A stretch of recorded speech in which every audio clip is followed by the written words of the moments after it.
Un informe sesgado, un informe preliminar sesgado es el que ha presentado la CIDH, lo dice el gobierno.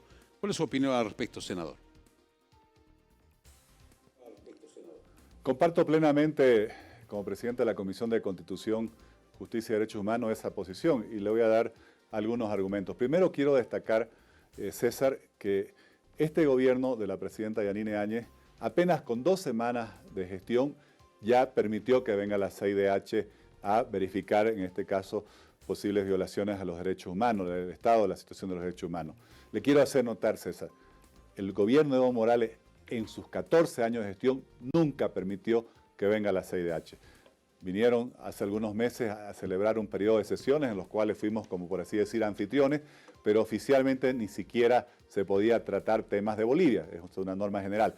Entonces, primero marcar la diferencia. Este gobierno ha sido un gobierno que ha actuado con total apertura, así como también recibió a personeros del Alto Comisionado de las Naciones Unidas para los Derechos Humanos. Segundo, ese informe, cuando habla, por ejemplo, especialmente de los 2 hechos más graves que sucedieron después de la sucesión constitucional, Sacaba y Sencata, claro, no dicen cuál es la alternativa. Primero, nosotros lamentamos cualquier pérdida de vida humana, la pérdida de una vida humana es invalorable, pero César, también debieran mostrar las 2 partes. ¿Qué hubiera pasado, por ejemplo, si en Sacaba no estuviera la policía y las Fuerzas Armadas? Todas esas personas que marchaban por instrucciones de Evo Morales iban a llegar a la ciudad de Cochabamba y se iban a confrontar entre ciudadanos, se iban a confrontar entre bolivianos. ¿Cuántas pérdidas hubiéramos lamentado ahí, César? ¿Cuántos heridos? ¿Cuánto sufrimiento? ¿Y cuánto más hubiéramos profundizado la división entre los bolivianos? Porque esa era la otra alternativa. Evo Morales, claro, hacía lo otro. No solo no impedía que se enfrenten los ciudadanos entre sí, sino que promovía. Y eso es algo que tampoco dice la CIDH, de los llamados de Evo Morales a acercar las ciudades, de los llamados de Evo Morales a dejar sin alimentos a las ciudades. ¿Acaso eso no es un delito de lesa humanidad? El otro tema, en Sencata, César, usted conoce bien. Claro, ¿qué hubiera pasado si las fuerzas policiales, las fuerzas del orden y las Fuerzas Armadas, que eso nosotros están apoyando, no hubieran defendido las instalaciones de Sencata, que para que la opinión pública conozca, podríamos decir que son un gigantesco depósito de combustible? ¿Cómo es posible que haya habido un grupo que actuara con tanta temeridad para atacar con dinamita un depósito de combustible que, si hubiera llegado a tener explosiones, hubiera destruido todos los barrios alrededor? ¿Cuánta mortandad hubiera habido? Por eso le digo que es sesgado, porque no ve cuál era la alternativa. Obviamente, nadie, pues, y la presidenta ha expresado su sufrimiento cuando se ha enterado de las muertes, y nadie va a estar satisfecho que hubiera muerte. De todas maneras, tampoco dicen, por ejemplo, que en Sacaba se impidió que se realizara la autopsia del conjunto de los fallecidos. Y de los que se realizaron, habían varios casos con disparos por la espalda, en la nuca, lo que quiere decir que también desde los propios manifestantes se hubieran provocado esas víctimas fatales. Por eso creo que es un informe que no es justo y es un informe que además debiera reconocer, César, lo que ha pasado en Bolivia, de que en solo 2 semanas se hubiera logrado pacificar el país frente a una situación tan conflictiva que estaba a punto de descontrolarse o que en cierta medida ya estaba descontrolada.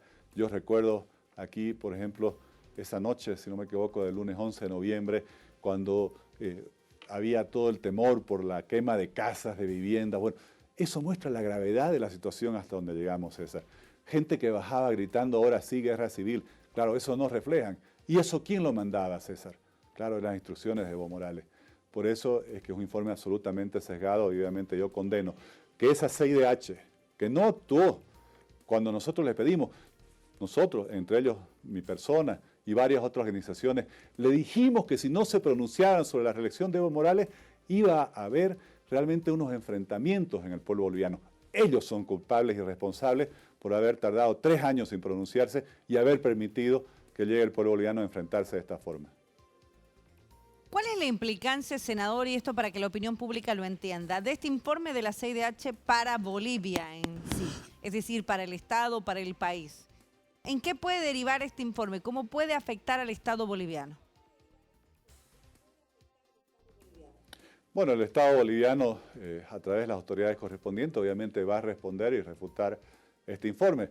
Es un tema que lo que busca con algunas personas, porque también en la CIDH no son ángeles y muchos de ellos han sido puestos por anteriores gobiernos que seguían la línea chavista. Hubo un momento en que la propia CIDH, hace algunos años, por ejemplo, yo he ido varias veces ahí y la relatora para Bolivia era una venezolana que archivaba todas las denuncias de derechos humanos que se presentaban contra el gobierno de Evo Morales, y antes y después hubo un señor brasileño muy amigo de Lula que también archivaba todas nuestras denuncias. Claro, esto lo que busca, Cecilia, es afectar la imagen de este proceso de transición democrática, donde tampoco hablan, Cecilia, de cómo se origina todo el conflicto en Bolivia, que es primero por el no respeto al 21F, por la persistencia de Evo Morales de buscar el prorroguismo como de lugar, y después por el fraude electoral. Porque si no hubiera habido el fraude electoral, no hubiera habido estos conflictos, no hubieran habido los fallecidos, no hubieran habido los heridos, no hubieran habido los enfrentamientos, no hubieran habido las casas quemadas. ¿Quién es el culpable de todo este enfrentamiento? Se llama Evo Morales. Don Óscar Ortiz, sin embargo, está con todos los argumentos que usted esgrime a propósito de este informe preliminar, está claro que falta una parte, falta contar otra versión, falta contar la otra parte de esta historia. ¿Quién lo va a hacer? ¿Quién lo tiene que hacer ante el contexto internacional? Porque esta tal vez podría ser una campaña de desprestigio. ¿Existe la posibilidad de que sea una campaña de desprestigio en contra de Bolivia en estos momentos, una campaña internacional? Pero al mismo tiempo hay alguien que tiene que contar la otra parte que no se cuenta, que fue presentada por la CID, ¿no es cierto? Bueno, no hay ninguna duda, César. Aquí hay una campaña internacional que busca negar las causas del conflicto boliviano, que es el fraude electoral, y que aprovechando todos los vínculos que tienen a través del Foro de San Pablo, ahora creo que le llaman el Foro de Puebla, están buscando ocultar la responsabilidad de Evo Morales en el conflicto boliviano por ser el principal promotor del fraude electoral y además el promotor de la violencia cuando llamaba a acercar, a enfrentarse entre bolivianos, y posicionar esta otra imagen. Bueno, hay distintas instancias. Usted mismo comentaba, César, que la presidenta Yanine Áñez la ha encomendado al expresidente Jorge Quiroga que sea un delegado presidencial justamente para explicar ante la comunidad internacional todo el proceso de transición democrática que está desarrollando Bolivia. También está pues la señora canciller, sus embajadores, ya tenemos embajadora ante la OEA, son embajadas como enviados especiales, pero van a cumplir esa función. Tenemos embajadora ante las Naciones Unidas. Bueno, y todas estas personas que están siendo nombradas desde nuestro Ministerio de Relaciones Exteriores van a estar explicando ante la comunidad internacional y justamente refutando toda esta campaña de desprestigio contra toda esta lucha que ha tenido el pueblo boliviano para recuperar su democracia y contra todo este trabajo, este esfuerzo que se está haciendo, y yo creo de forma muy exitosa, primero para haber logrado pacificar el país y segundo para encaminarnos con toda firmeza y con toda certidumbre hacia nuevas elecciones a fin de recuperar nuestra plena institucionalidad democrática. Más allá de la repercusión interna y también obviamente de lo que pueda generar en criterios en el exterior del país, senador, ¿debe preocupar este informe de la CIDH a la población, a la gente en Bolivia, tomando en cuenta que vivimos un momento de transición en el que Bolivia quiere seguir avanzando, quiere seguir caminando para reencontrarse en total tranquilidad? ¿La población, el pueblo, el ciudadano se debe preocupar por este informe de la CIDH y sus consecuencias para el país? Mire, los bolivianos sabemos lo que vivimos, sabemos cuáles han sido las causas, sabemos el sacrificio que tuvo la ciudadanía, los jóvenes, el movimiento cívico para lograr este cambio de trascendencia histórica. Obviamente, como le digo, este es un informe que sobre todo busca tener una consecuencia negativa en nuestra imagen internacional. Pero estoy seguro también que con todo el trabajo que se va realizando y contra el hecho innegable del fraude, yo estuve la semana pasada en la sede de la OEA, justamente recibí junto con el embajador Jaime Aparicio el informe ya final de la auditoría electoral, donde pues se observa un fraude escandaloso, especialmente con toda la manipulación informática, con todos estos servidores externos no declarados. Incluso el mismo informe habla de este señor que ahora ha huido, entiendo, al Perú, el señor Martínez, que siendo funcionario del INE tenía una especie de autoridad especial al interior del Tribunal Supremo Electoral y daba instrucciones a los funcionarios sobre cómo hacer con la manipulación informática. O el mismo informe de la OEA cuenta Cecilia, que cuando vino la misión de la auditoría, quienes la recibieron de parte del Tribunal Supremo Electoral le siguieron escondiendo información sobre servidores externos, sobre usuarios no autorizados, sobre toda la manipulación. Y eso muestra cómo había una decisión de realizar sistemáticamente un fraude electoral.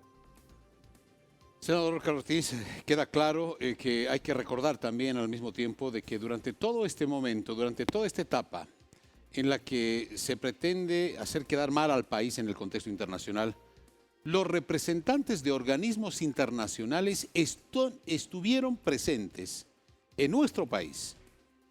Me refiero a representantes de las Naciones Unidas, representantes de la OEA. Inmediatamente después de concluida y a convocatoria del expresidente Morales llegó una comisión para hacer la auditoría y estuvieron presentes y fueron testigos de todo lo que sucedió. Creo que también cuenta su palabra en algún momento, tendrán que ser convocados, ya que la CIDH no los convocó para escucharlos tampoco a ellos. Así es. Bueno, el embajador de la Unión Europea ha participado junto con los obispos y la Embajada de España y el representante del Secretario General de Naciones Unidas en las mesas de diálogo. Ellos la conducían como facilitadores. Yo tuve la oportunidad de participar en varias de esas reuniones y ellos han comprobado toda la voluntad, la convicción, el compromiso que teníamos todos quienes apoyamos esta transición democrática liderada por la presidenta Yanine Áñez, primero con la pacificación, segundo con el restablecimiento de la normalidad democrática y eso se tradujo en una ley aprobada por unanimidad. Eso es lo que no puede explicar esta campaña.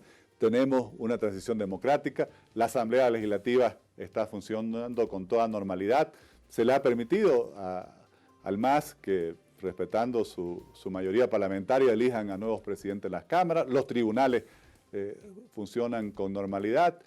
Obviamente lo que no funciona es el Tribunal Supremo Electoral porque fruto de este fraude electoral quedó absolutamente desestructurado. Pero somos un país que está avanzando con toda firmeza y con una rapidez realmente muy grande hacia estas nuevas elecciones. Este proceso de recomposición del Tribunal Supremo Electoral nos va a permitir tener ya los 4 órganos del Estado plenamente en pleno funcionamiento y obviamente trabajando para la organización de las nuevas elecciones. Entonces creo que esos son temas que tenemos que destacar todos.